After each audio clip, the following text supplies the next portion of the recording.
There's a specific kind of silence that only exists in a place like this, miles from the nearest anything. It was my dad's silence, and now I suppose it's mine. The cabin still smells like him, pine sap, damp earth, and old flannel shirts. Coming up here since he passed, it's the only church I've got left. The ritual is always the same. I take his old hunting rifle from the case, the steel cold against my fingertips. The stock, worn smooth from his hands and mine, feels less like an object and more like a handshake across time. I'm not a hunter, God no, but shooting was our thing. It was his meditation. The focus, the breathing, the clean, sharp crack that would send the birds scattering from the trees for a mile around. For me, it's about the noise. It's about making a sound so loud it fills up all the empty spaces inside me for a second. Today was good. I'd set up the old cans on the fallen log, just like we used to. I loaded the magazine, slid the bolt home, and just let go. The kick against my shoulder was a familiar, grounding punch. One by one, the cans danced and flew. The smell of burnt powder hung in the cool air, a smell that, for me, means peace.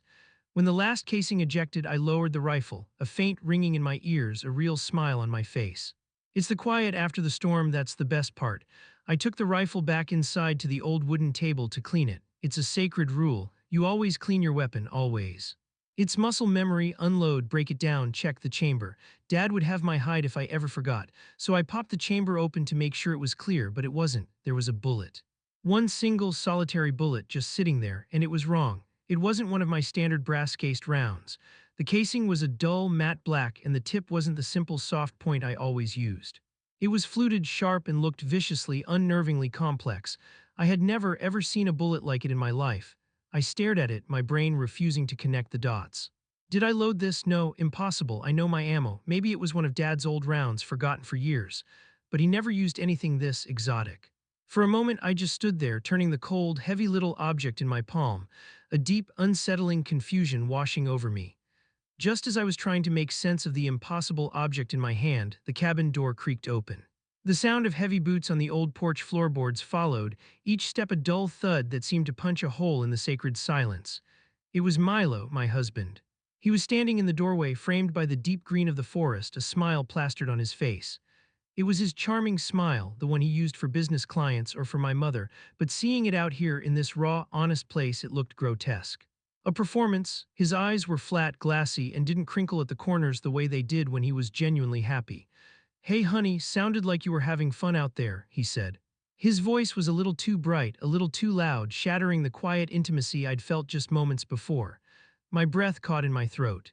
The air, which had smelled of pine and gunpowder, now felt thin and suffocating. My heart didn't just drop, it plummeted, a sickening lurch that left me feeling hollowed out. A cold, heavy dread, thick as mud, began to seep into my veins, because in his hand he was casually flipping a small, empty cardboard box. It wasn't the plain, red and white box my ammo came in. This one was black, matte black with a texture like fine sandpaper. A silver, almost predatory-looking hawk was stamped on the front in metallic foil, its wings spread wide. It was a perfect, sickening match to the bullet I was now hiding in my clenched fist, the object suddenly feeling as if it were burning a hole in my palm. He saw me staring at it. His smile widened, but it became something else, something knowing, smug. It was a smile that said, "I know something you don't." "Found this in the car," he said, tossing the empty box onto the table. It landed with a soft, final thud right next to the rifle parts. Must have been rolling around in the trunk. Weird looking, huh? Never seen anything like it. He was lying. The lie was so blatant, so lazy, it was an insult. The box was pristine. There wasn't a speck of dirt or a single bent corner on it. The silver foil gleamed in the dim light of the cabin.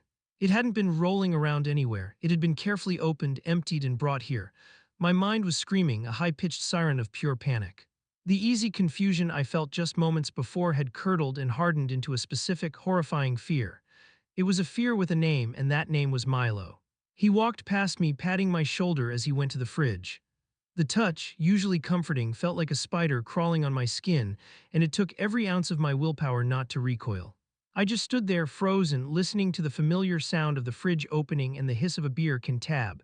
Normal sounds, the sounds of my life. But they were now the soundtrack to a nightmare. I clutched the black bullet so tightly the sharp edges dug into my palm, the small pain a grounding anchor in a world that had just tilted off its axis. Milo popped the tab on his beer and took a long swallow, his back still to me. He let out a satisfied sigh, a sound I'd heard 1,000 times, a sound that always meant he was content. So what's the plan for dinner? I was thinking we could grill those steaks. The weather's perfect for it. His voice was a calm, casual drone, but to me it sounded like a recording. A script being read by an actor who had forgotten the emotion behind the lines. The sheer, breathtaking normalcy of his behavior was what broke my paralysis. It was more terrifying than any overt threat, any raised voice, or angry word. He turned around, leaned against the counter, and placed the empty, sinister box on the table, right next to my father's rifle, as if it were a coaster. The juxtaposition was obscene, a desecration. One object represented my entire history, my safety, my tether to the memory of my dad. The other represented what? My end. A carefully packaged, custom-made death. I had to move, I had to act normal. My mind was a frantic animal in a cage, but my body had to be a placid lake. I forced my hand to unclench, the sharp edges of the bullet leaving deep red crescents in my palm. With a movement I prayed looked casual, I slipped the bullet into the front pocket of my jeans. The small, dense weight of it against my thigh was a constant, terrifying reminder. It felt like holding a tumor. Yeah, I heard myself say, my voice a strained, reedy thing I barely recognized. Grilling sounds good. I didn't dare look at him. Instead, I focused on the rifle parts on the table, picking up a cleaning rag. My hands were trembling so badly I could barely hold it. I began to wipe down the barrel, my movements jerky and inefficient, but I wasn't seeing the gun. I was seeing a high-speed, horrifying slideshow of the last 6 months of my life, every frame now recontextualized, tinted with a new, sickening light.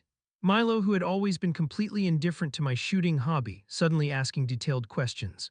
Does it ever jam, Alara? Is it reliable? He'd asked just last week, his tone light and curious as he watched me load my standard ammunition.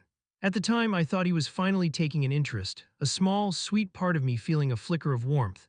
Now the memory felt like an ice pick to the gut. It wasn't interest. It was quality assurance. Then there was that business trip to a city with no discernible industry relevant to his work. He'd come back tired, but with a strange, contained excitement he couldn't quite hide, like a child with a secret. He'd bought me a ridiculously expensive perfume I'd never wear, a gesture so out of character it felt like a distraction. And the phone calls. Oh God, the phone calls. He'd started taking them in the garage or stepping out onto the patio, his voice low and urgent. When I'd ask who it was, he'd wave it off. Just a supplier, you know how they are.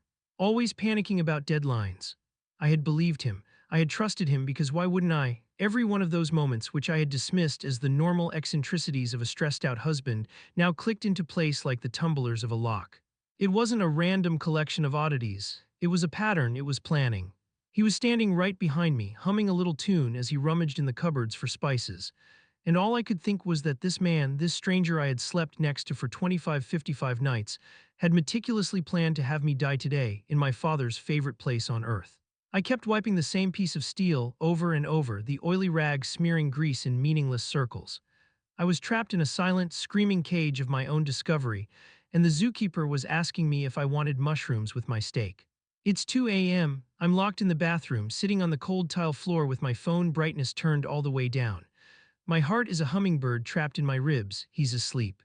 I listened for 10 minutes, just standing by the bedroom door, listening to his breathing get deep and even. It's the same sound that has lulled me to sleep for years, and tonight it sounds like a monster trying to mimic a man. I don't know who to call, the police, what do I say? My husband gave me a weird bullet and an empty box and he's acting normal and it's freaking me out. They'd think I'm insane. They'd probably laugh, maybe I am insane. God, I hope I'm insane, that would be so much better than the alternative. I'm holding the bullet in my hand right now. It's cold and heavy and real. I keep turning it over and over. I can't stop touching it. It's like my brain needs to constantly confirm that it exists, that I didn't just imagine the whole thing. He was so normal all evening. We grilled the steaks. He talked about his work, about a funny email he got. He asked me about my day. He looked me in the eyes. How can a person do that? How can you sit across from someone sharing a meal while you have a plan to erase them? I keep replaying it, me firing the rifle. That last click on an empty chamber that I thought was the end. But it wasn't. There was one more, one he put there. Was I supposed to clean it right there, turn it around to check something? I don't know how it was supposed to happen, and I think that's what's making me feel sick. The not knowing, the sheer, cold, calculated patience of it. Please someone tell me I'm overreacting. Tell me this is just some huge, crazy misunderstanding. Tell me there's a logical reason for a man to secretly buy his wife a single, high-tech, terrifying-looking bullet for her dead father's rifle. Please, because I'm alone out here, and the only other person for miles is the one I'm afraid of. The next morning, I woke up before the sun. my body stiff from the few hours of disjointed sleep I'd managed on the bathroom floor. My head throbbed with a tension headache that felt welded to my skull. When I crept back into the bedroom, Milo was still a lump under the covers, breathing deeply. The sight of him, so peaceful and domestic, sent a fresh wave of revulsion through me. I knew I had a small window. My phone buzzed faintly with a few replies to my post, a mix of alarm and skepticism, but I couldn't focus on them. I needed something tangible, something more than a gut feeling and a single strange bullet. Milo, I said, shaking his shoulder gently. My voice was surprisingly steady. I think I'm coming down with something, feeling really awful. I'm just going to stay here and rest today. He rolled over, his eyes bleary. Oh, okay, honey. You need anything? The concern in his voice was so convincing it made my stomach churn. No, I'll just sleep it off. You should go for that hike you wanted to do. Don't let me ruin your day. He agreed easily, too easily. He got dressed, and as he was leaving, he paused at the door. You sure you'll be okay? It's pretty remote out here. I'll be fine, I said, forcing a weak smile. I'll just lock the doors. The moment his car disappeared down the long gravel driveway, I sprang into action. My first target was the box. I snatched it from the table where he'd left it. It looked so innocuous in the morning light. I ran my fingers over the matte black surface and felt it, a tiny, raised bump on the bottom. I tilted it to the light. It was a nearly invisible embossed logo, a stylized letter V with a crosshair in the center, and below it, a faint string of alphanumeric characters. My hands shook as I typed the code into my phone's search bar. The results were immediate and chilling. Vanguard Tactical Solutions, a boutique private security firm that specialized in, among other things, discreet custom ammunition for unique client requirements. Their public-facing site was all corporate jargon, but the links that followed led to gun forums and dark web archives. They made untraceable rounds, ghost bullets. My blood ran cold. I stumbled backward, my hand flying to my mouth. This wasn't a misunderstanding, this was real. Galvanized by a new, frantic energy, I went to his luggage, a duffel bag he'd tossed in the corner. I unzipped it and started tearing through his clothes. Under a pile of neatly folded shirts, I found it. A leather portfolio, the kind he used for work, but this one had a small combination lock on the zipper. I didn't have time for combinations. I ran to the fireplace, grabbed the iron poker, and jammed it into the zipper mechanism. With a sickening crunch of plastic and metal, it broke open. My breath hitched. Inside wasn't work documents. It was a freshly printed life insurance policy, my life insurance policy. The coverage amount was 7 figures, and it had been activated just 2 weeks ago. The sole beneficiary was Milo. And underneath it, tucked into a side pocket, was a topographical map of the area around the cabin. A small, neat X had been drawn in red ink over a spot marked Widow's Drop, a notoriously steep and treacherous cliff edge about a mile from our location. My legs gave out. I slid down the wall, the papers scattering around me on the floorboards. The map, the policy, the logo on the box, it was all screaming at me. This wasn't just a plan. It was a business proposal. My death was a project, complete with logistics and a payout. I sat there paralyzed, my mind a vortex of white noise, trying to breathe around the solid lump of terror in my throat. How long had he been gone? An hour, 2? How much time did I have? That's when I saw it, his phone. He'd left it on the nightstand, plugged into the wall charger. It was a stupid, careless mistake. An oversight in an otherwise meticulously crafted plan, or maybe he just didn't think he needed to be careful anymore. I crawled over to it, my movements clumsy, robotic. My fingerprint wouldn't work, of course, but I knew his passcode. It was our anniversary. The irony was so bitter it felt like acid in my mouth. The screen lit up, and there it was, right at the top of his messages. A new text from a number with no contact name saved. It had arrived just 10 minutes ago.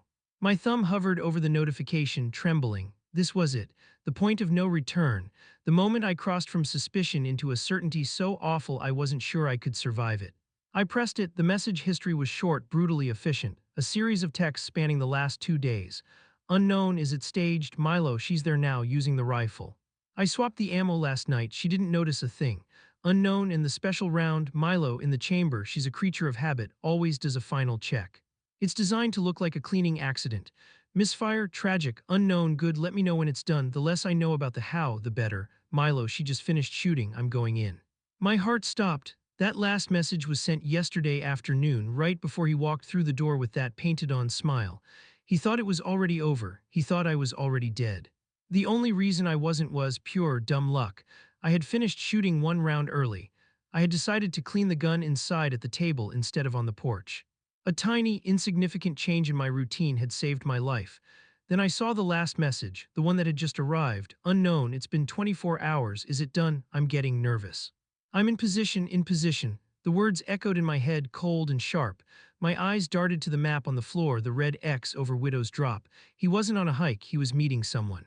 The plan hadn't worked, so they were moving to plan B, and I was sitting in the middle of it. A fly who had just realized she was already in the spider's web. For a long moment, I couldn't move. I was just a collection of nerve endings firing uselessly. The phone in my hand felt impossibly heavy, a slab of glass and metal that contained the blueprint for my own extinction. He was out there meeting his partner, realizing I was still alive. He would be coming back, and he wouldn't be smiling this time. The cabin, my sanctuary, my father's legacy, suddenly felt like a tomb. Every shadow was a threat, every creak of the old wood a footstep. My gaze fell upon the disassembled rifle on the table. The plan had been for it to be the instrument of a tragic accident. A cruel, poetic end for the daughter who loved her father's gun. But it wasn't just a prop in his story, it was my father's rifle, and I knew how to use it. A switch flipped in my brain. The terror didn't vanish, but it crystallized. It turned from a paralyzing fog into a single, sharp point of ice. Survival. My hands, which had been trembling, were now steady. I stood up, my movements deliberate. I walked to the table and began to reassemble the rifle. The familiar clicks and slides of the metal parts were calming, a rosary for the terrified. Bolt. Barrel, stock, magazine. Then I reached into my pocket and pulled out the bullet. The matte black, vicious little thing that was meant to kill me. I looked at it, really looked at it for the last time. It wasn't just a bullet anymore, it was a choice. It was the full stop at the end of my life with him. I slid it into the chamber, the single, real bullet.